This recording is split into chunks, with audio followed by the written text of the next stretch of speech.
स्वः तत्सवितुर्वरेण्यं भर्गो देवस्य धीमहि धियो यो नः प्रचोदयात्. सुख आणिक दुःख यांना सांधते आहे. जीवनाशी ती कधीची भांडते आहे.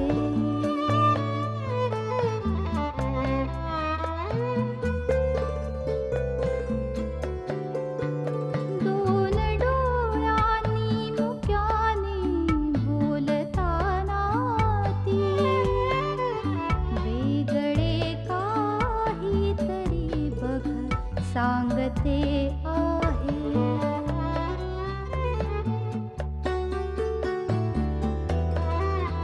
जीवनाचे एक गाणे गात जाताना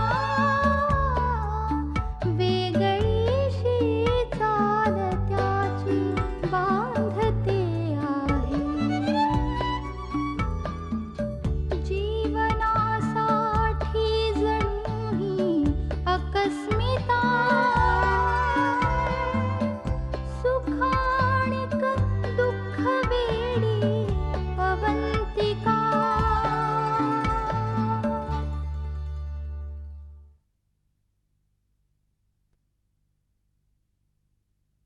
काय करू मी? मला खरंच आई व्हायचंय. उद्या जर का मी दुसऱ्यावरती डिपेंडंट झाले तर माझ्या मुलांची कोण काळजी घेईल? उलट अभिलाच माझं सगळं. नाही नाही, मी आधीच त्याला खूप त्रास दिलाय आणि आता तर अभिला जेव्हा हे सगळं कळेल तेव्हा तो कसा रिॲक्ट करेल? देवा, हे असं का केलंस? का तू माझी सारखी सारखी परीक्षा बघतोयस? मी जर का या मुलाला जन्म दिला तर काय काय कॉम्प्लिकेशन्स होतील याची कल्पना सुद्धा करवत नाहीये मला. शोभा, चहा. अरे हो कुसुम, तू नागपूरला फोन केलास का? कशाला? सांगून आले होते मी, पण त्यांनी केला का मी नीट पोचले का म्हणून विचारायला? मला माहितीये विनय म्हणाला असेल, पण त्या महामायाने करून द्यायला पाहिजे ना फोन. तुला सांगते सुलभा, अगं टीव्ही सिरियल सुद्धा बघू देत नाहीत तिथे मला. मुलांचा अभ्यास म्हणून टीव्ही बंद. बरोबर आहे, पण मुलं सुद्धा करत नाहीत ना अभ्यास. हो, मग मला घेऊन द्यावा दुसरा टीव्ही माझ्या खोलीमध्ये. स्वतःच्या बायकोच्या आई वडिलांना 10,000चं वॉशिंग मशीन घेऊन दिलंय, मग मला छोटासा टीव्ही घेऊन दिला तर काही बिघडेल? मी घेऊन देऊ का तुला? मोठा घेऊन देतो चांगला. दर 4 महिन्यांनी माझी उचल बांगडी होते दुसरीकडे. सगळीकडे काय टीव्ही घेऊन फिरू? घेऊन जायचं बरोबर. तुझ्याकडे कसलंही बंधन नसेल म्हणून तुझ्याकडे आले, पण तुम्हाला माझी अडचण नाही न होते? नाही, कारण अवंतिकाही राहायला आलीये, तिचं मूल. हा, मग काय झालं? नाही ग, सगळ्यांचीच गैरसोय. अगं तसं काही नाहीये. हे बघ, अवंतिका नाहीये तवर विचारतीये, काय करायचं ठरवलंय तिचं तुम्ही?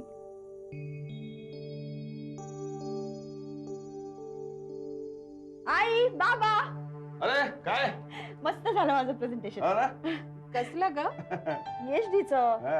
बाबा काय काय प्रश्न विचारले, मला अडचणीत आणण्याचा पुरेपूर प्रयत्न केला, पण मी पण एकदम तयारी करून गेले होते. ते नेरुरकर सर म्हणाले सुद्धा की छान तयारी केली, अशा जिद्दीने पुढे काम कर म्हणून. विषय पण छान निवडलाय म्हणाले, अगदी विचारपूर्वक. शाबास. म्हणजे आता 3-4 वर्षात डॉक्टर अवंतिका दीक्षित होणार. लेबर पास सुरू झालं की काय?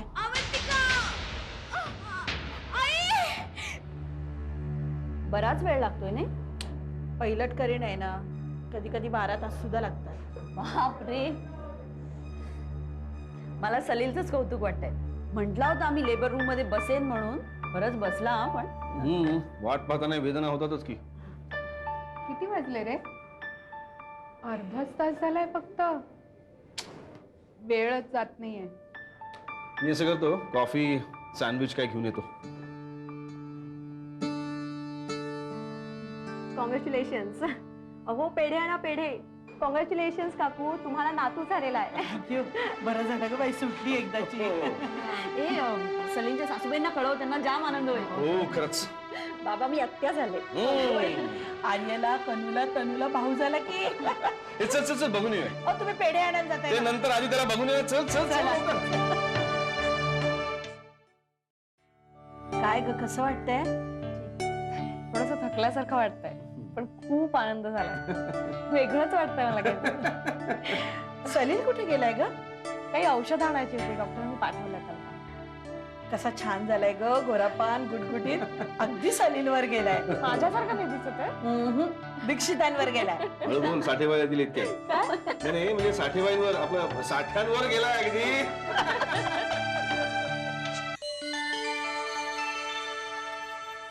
अहो काय झालं? आज तुम्हाला आता गुड्डीच द्यायला आली. अहो तुम्ही आजोबा झालात म्हटलं. आजोबा येस. अहो आत्ताच की नाही सुलभाताईंचा फोन आला होता. काय म्हणून? काय म्हणून? हा? अहो मुलगा झालाय, मुलगा नातू झालाय तुम्हाला. कॉंग्रॅच्युलेशन आजीबाई. आजीबाई काय म्हणता? मग आता काय आजी का पण मला तर असं झालंय की केव्हा एकदा मी हॉस्पिटलमध्ये जाते आणि असा नातू बघते. मला आता तुम्ही बघालच मी माझ्या नातवासाठी काय काय करते. हो मी बघेनच तुझं शेपूट थोडं येणार ना मी तिकडे.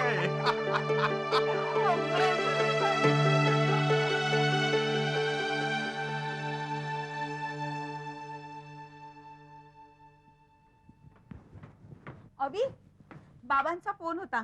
सलीलला मुलगा झालाय. अरे वा, very good news, very good news. कधी झाला? कालच रात्री. अरे ते आपल्याला फोन ट्राय करत होते पण आपला फोन लागत नव्हता. चल चल मग आपण त्याला फोन करून विश करूया. ते फोन काय करूया, आता ऑफिसला जाताना आपण जाऊया ना त्याला भेटायला. अरे वा, जायला तर पाहिजे. तुम्ही दोघे निघाला? पण तू कशी काय आता सकाळी सकाळी? अरे हो, तेजसची शाळेची बस चुकली ना, मग त्याला सोडायला मला यावंच लागणार होतं ना. म्हटलं आलो एवढ्या जवळ तर येऊनच जावं. नाही मला माहिती तू कशासाठी आलीस. कशाला? जमिनीचे पैसे. नाही रे, तो सदा मामा तो ठाण मांडूनच बसलाय माझ्या घरी. अरे आमची पोरं ना एरवी मोठ्या माणसाला अगदी आदराने वागवतील, पण त्याला एवढी त्रास देता येत ना. आणि तो सुद्धा काही नीट वागत नाहीये मुलांशी. सारखा त्याने हिडीस पिडीस करतो. ते गलिच्छ राहणं, ते सदा सदा खाकरत राहणं, ते शिंकरत राहणं, मला अगदी ना वैताग आलेला आहे ह्या सगळ्याचा. बरं तो माझ्याशी इतका गोडगोड आणि चांगला चांगला बोलतो ना की त्याला जा म्हणून सांगता येत नाही रे मला. हे बघ, जा म्हटल्याशिवाय तो काही जाणार नाही. पण मी सांगते, तो तुझ्याकडनं ना पैसे उकळल्याशिवाय राहणार नाही. मी त्याला एकही पैसा देणार नाही. पण तुझं काम झालेलं आहे. जमिनीचे पेपर्स मी तुला आता देतो. उद्या जमिनीचा सौदा होईल. उद्याच्या उद्या मी सगळेच्या सगळे पैसे तुला देऊन टाक. बस. नाही, तशी घाई नव्हती पैशाची मला. तुला घाई असो वा नसो, तू तुझे पैसे घेऊन जा. उगीच ते घरात राहून जर का आमच्याकडून खर्च झाले ना तर प्रॉब्लेम नको. आणि घरात एवढी मोठी रक्कम ठेवणे रिस्कीच आहे ना. सध्या तरी सदा मामाला घरी परत निघून जा हे कसं सांगायचं, हे माझ्या पुढे सगळ्यात मोठं संकट आहे.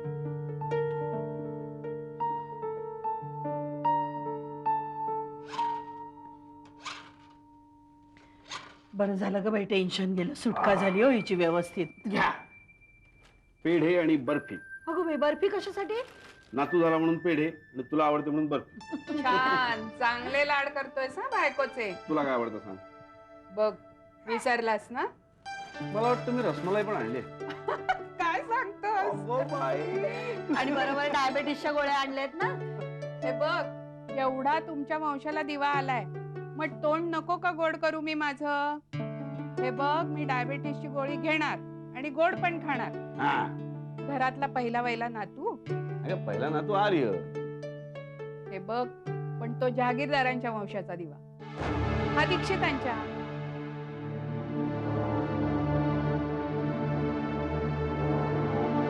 आत्या, आर्य सुद्धा दीक्षितांच्याच वंशाचा दिवा आहे. जागीरदारांची काही संबंध नाही आहे. तू नाही म्हणण्यानी नाव का पुसलं जाणार आहे ते. आता उद्या शाळेत घातलं की आर्य सौरभ जागीरदार असंच ना नाव लावणार तू.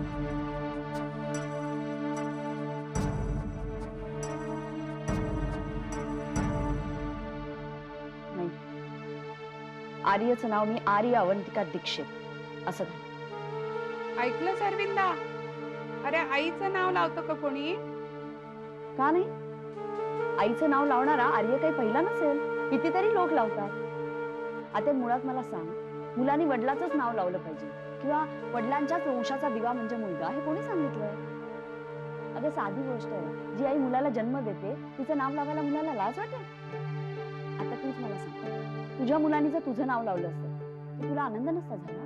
वाईट वाटलं असतं तुला? जाऊ दे बाई, पराचा कावळा करता तुम्ही. मी आता काही बोलणारच नाहीये. आजच्या आनंदाच्या दिवशी काय घडलाय आवाज? नाही तर काय. अगं आई, वाद नाही हा. आत्याचा मुद्दा अगदी बरोबर आहे. आता बघच तू, आर्यचं नाव मी आर्य अवंतिका दीक्षित असंच लाव.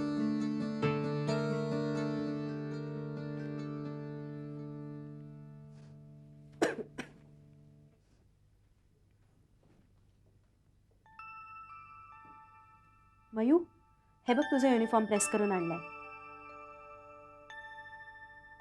परीक्षा कधी आहे तुझी? मयू, तू मला टाइम टेबल सांगितला नाहीस तर मला कसं कळणार आहे तुझा कुठला पेपर कुठल्या दिवशी आहे? मग मी तुझा अभ्यास कसा घेऊ?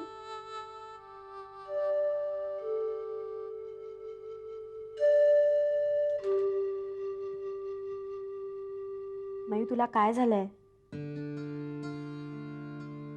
तू का बोलत नाहीयेस माझ्याशी? मयू, हे बघ बेटा, तू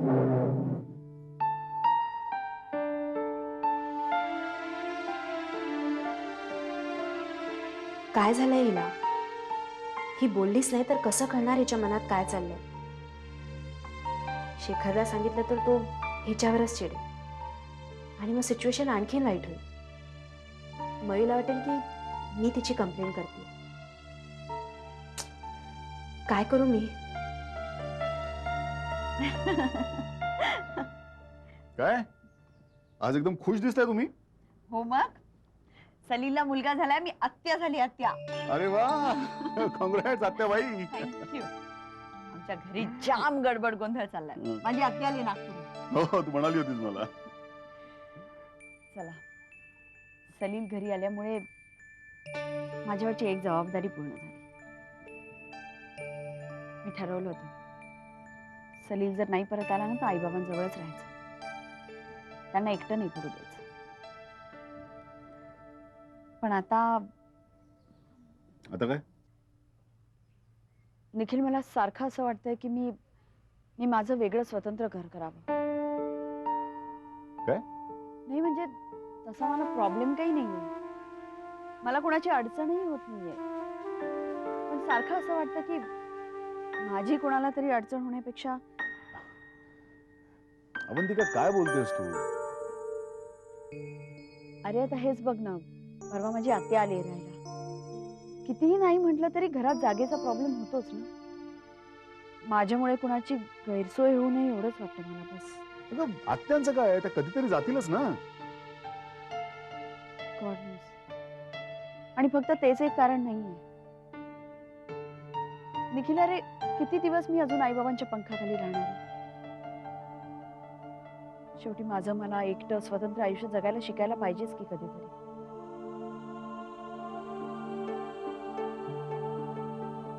निखिल, तुला असं नाही ना वाटत मी काही चुकीचा विचार करते? अजिबात नाही. तू जे करतेस ना अवंतिका, यात काहीही चुकीचं नाही. हा, पण हे तुझ्या आई वडिलांना पटणं मात्र कठीण आहे. त्यांना पटवून देईन. आईला जड जाईल पण बाबांना नक्की समजेल मला काय म्हणायचंय ते. अर्थात इतक्यात मी बोलणार नाहीच आहे कोणाशी.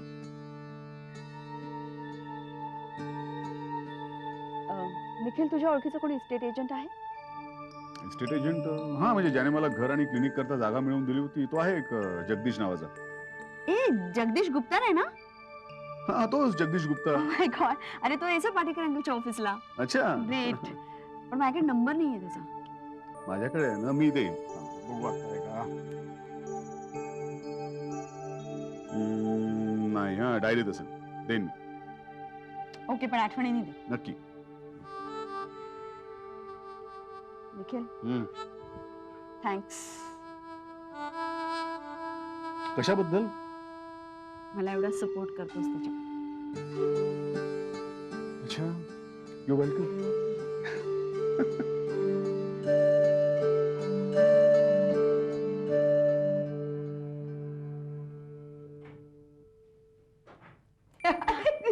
आई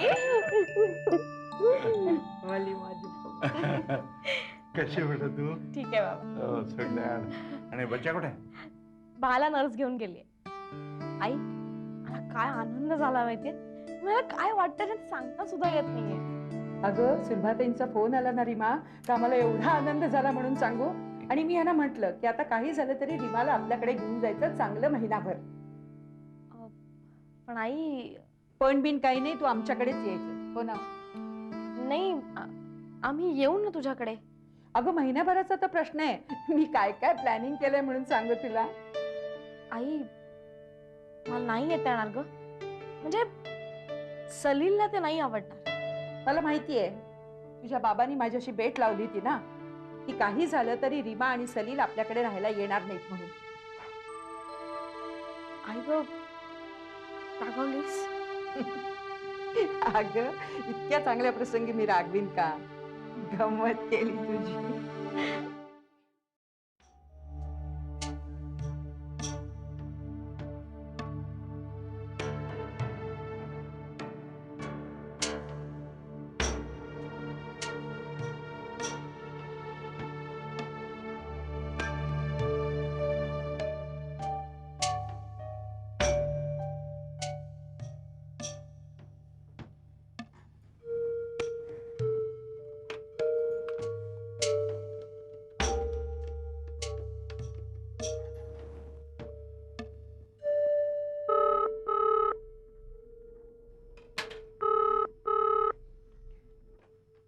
हॅलो. हॅलो वहिनी, मी मैथिली बोलतेय. बोल मैथिली. अगं किती दिवसांनी. कशी आहेस? छान आहे वहिनी. मैथिली, आणि तुला एक गोष्ट सांगते हा, आता हे वहिनी म्हणणं बंद करतो. नुसतं अवंतिका म्हण बरं. हो, जुन्या सवयी जात नाहीत. जुन्या सवयी काढून टाकायला हव्यात, हो ना? अवंतिका, ऍक्च्युली असं एकेरी नाव घेताना कसंच वाटतंय. का बरं? आपण आता फक्त मैत्रिणी आहोत, हो ना? हो, मैत्रीच्या नात्यानेच तुम्हाला एक गोष्ट सांगायला फोन केलाय मी. बोल. मयुरीचं आजकाल वागणंच बदललंय. म्हणजे होतं असं आहे की ती माझ्या सगळ्या गोष्टींचा उलटच अर्थ लावतीये. मला असं वाटतंय की कोणीतरी तिच्या मनात भरवलंय की मी तिची सावत्र आहे आणि मी मुद्दाम तिच्याशी वाईट वागतेय. अरे आश्चर्य आहे. पण आधी तर ती कधीच अशी वागत नव्हती तुझ्याशी. हो ना, पण तुम्हाला माहितीये ना, लहान मुलांच्या मनावर किती लवकर परिणाम होत होते. आणि मी शेखरना हे सगळं सांगितलं तर ते चिडतीलच. समहाव मला असं वाटतं की तुम्ही तिच्याशी बोललात, तिला समजावलं तर ती ऐकेल तुमचं. ती तुम्हाला खूप मानते. मैथिली, तू अजिबात काळजी करू नकोस आणि कसलंही टेन्शन घेऊ नकोस. बरं झालं आपल्या आत्ताच लक्षात आलं ते. अगं आत्ताच ती असं वागते म्हटल्यावर पुढे कदाचित तुला मूल झाल्यावर आणखी कॉम्प्लिकेशन्स वाढतील. मी बोलेन तिच्याशी. तू फक्त एक काम कर, ती शाळेत कधी जाते मला सांग. मी बरोबर तिला गाठेन आणि नक्की बोलेन तिच्याशी. चालेल. Thank you Avantika. Thank you so much. अगं थँक्यू काय. मैथिली, मला वाटलं तुझ्या तरी आयुष्यातले प्रॉब्लेम संपले असतील, पण बहुतेक प्रॉब्लेम संपत नाहीतच कुणाच्याही आयुष्यातले. आपण फक्त त्याच्यातून वाट काढत राहायची. खरे. बरं, कळवते मी तुम्हाला. Bye bye.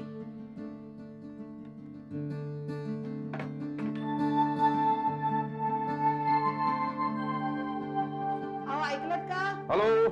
हे बघा, मी तुम्हाला लिस्ट देते सामानाची. बर. उद्या सकाळी जरा मार्केट मधून येताना सामान घेऊन या. हो. हा, हो. मला रीमासाठी डिंकाचे लाडू करायचे, मेथीचे लाडू करायचे आणि आळीवाचे लाडू करायचे. तर मेथी आणा, डिंक, पिठी साखर साजूक तूप मात्र आठवणीने घेऊन या. का साठवलेलं नाहीये वाटतं घरात. आहे आहे आणखी लागणार आहे, तेवढं नाही पुरायचं.